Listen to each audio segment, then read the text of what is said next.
Look at that. Look at that. There's Debbie Bermudez, the Vice President of Operations of Imagine Early Learning.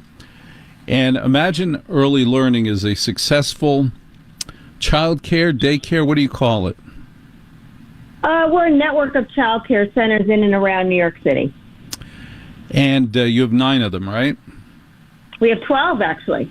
Congratulations on your expansion since the beginning of the show. Now, we were talking about the challenge of finding the right nanny, good daycare, babysitters. If I'm taking my kid, my 7-year-old, to a daycare center and interviewing them, looking at them, trying to decide if this is the right one for my child, what's a red flag? What are some of the red flags to be careful of when looking at a child care daycare center? Well, I would say the biggest red flag is going to be a conversation around their staffing patterns. It's probably one of the biggest challenges we face in early childhood and childcare in general, is making sure that we have qualified, adequate staffing. We're regulated, obviously, by state and local ordinances as far as how many teachers we need to have for how many children. But you want to ask questions about what their staffing turnover is. That would be a huge red flag if they were found to be understaffed.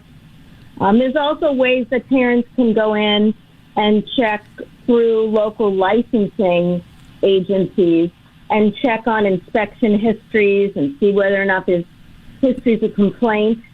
So those are some red flags that I would certainly look for as a parent.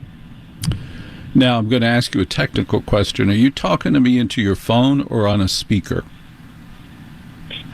Into my phone that's on speaker. Turn off the speaker. Okay. I'm sorry, Debbie. It's not your fault. You should have been warned. No. All right. Is that better? No, it's not better. It's 10,000 times better. Well, there we go. We got it. You're not on the radio. We're not chatting on the family group chat. This is the radio. You need to sound spectacular, Debbie. There we go. Right, now, what you just said to me is technical, and somebody in education or daycare would understand everything you just said. I have no idea how to check licensing. I have no idea what the ratios should be. I know to ask about student-teacher ratio, but what's the right answer? What are the right answers to what the student-teacher ratio should be? Well, the ratios themselves are really going to depend on the age of the child. So that's where it does get a little bit complicated. The question that I would ask really as a parent is, what does their turnover look like? How much longevity do they have with their staffing population? What's the right answer? I don't have the teacher book. What's the right answer? The right answer, I would say, is that average turnover within the industry is about 20% of your staff per year. So you really want to be getting an answer that's lower than that. I know at my company, we're actually employee-owned, so we do a lot in order to make our staff feel not only part of the organization, but welcomed and valued. And so we have a substantially lower than average turnover rate. But the national average is somewhere between 20 and 30%. Debbie Bermudez is the Vice President of Operations, the Chief Operating Officer of a successful daycare, childcare center. This is a national radio show, and every state has different licensing requirements. I'll bet there are some states that have no licensing requirements. Is that true? I don't know that there are states that have none, but there are states that have very, very minimal ones. Here in New York City, for example, ratio regulations are pretty tight. So, for example, you have to have one teacher for every 4 babies in a classroom. That's children under the age of 1. Whereas there are some states in the South where you can have one teacher with 8 babies or one teacher with 12 toddlers. So it really does change state by state, to your exact point. But every state has some sort of a regulation around it. What should I expect in terms of the education of those teachers? Well, again, unfortunately, that's where, being in the field, we try to do a lot of advocacy because there are not consistent standards. In New York City, for example, you have to have a master's degree in order to be a lead teacher in a 4-year-old class. There are some states, many states, for example, that have really no requirements other than a high school diploma. So one of the things that all early childhood programs should be doing is working through national organizations on advocacy that are working towards making more consistent the regulations regarding teacher qualifications. One of the things that was a red flag for me when I was first looking for daycare for my daughters was whether or not they'd let me do surprise visits. And if they did not like surprise visits, I did not like them. See, you brought up your own red flag. You're absolutely right. Any reputable child care organization should have an open door policy. It should be that parents are welcome to come in at any time, unannounced. You don't have to make an appointment. In many states, that's actually regulated. Like you have to have an open door policy, but that is not consistent. But you're right. That is a big red flag if you get that no right at the front door. Debbie Bermudez is a skilled daycare executive with a solid, terrific reputation. Who should pay for it? Because when I hear, all I've heard is crap this election season. All I've heard is people saying, yes, there should be more support for people with children. What a wacky idea.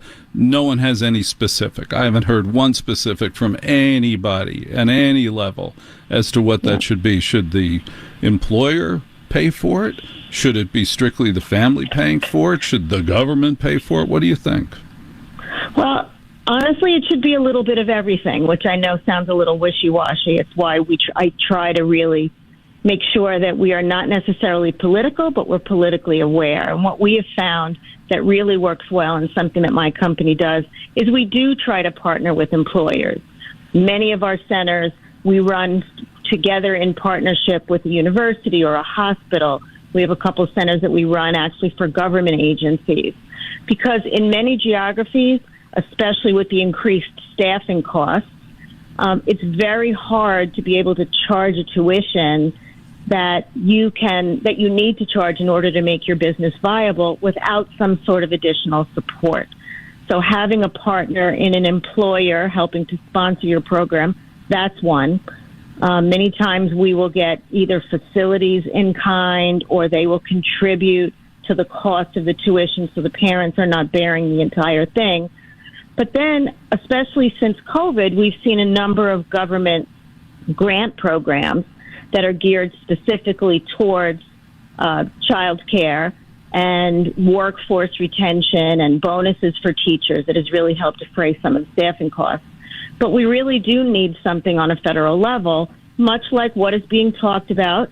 Who knows if it will actually ever come into fruition? We can certainly only hope.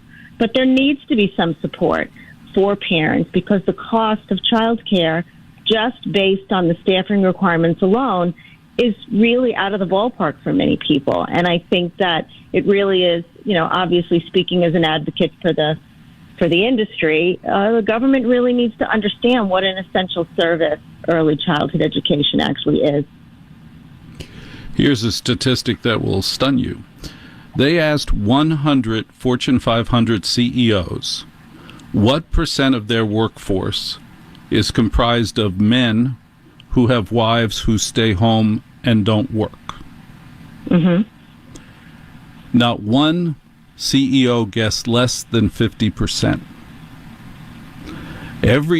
Of those CEOs, not one of them guessed less than 50% of their workforce was comprised of men who have wives who stay home. The answer is 8%. I believe it, yeah.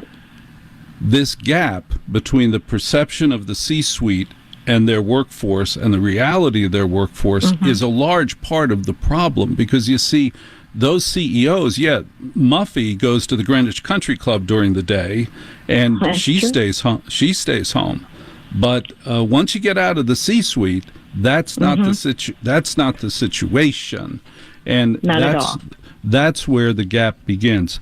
You and I are talking to the VP of Operations for Imagine Early Learning, Debbie Bermudez, who has given us some terrific information today, and I will post you on all of my social media accounts. which will make it easier for you to get in touch with Debbie Bermudez. Thank you very much, Debbie. Thank you very much for being on Sterling on Sunday.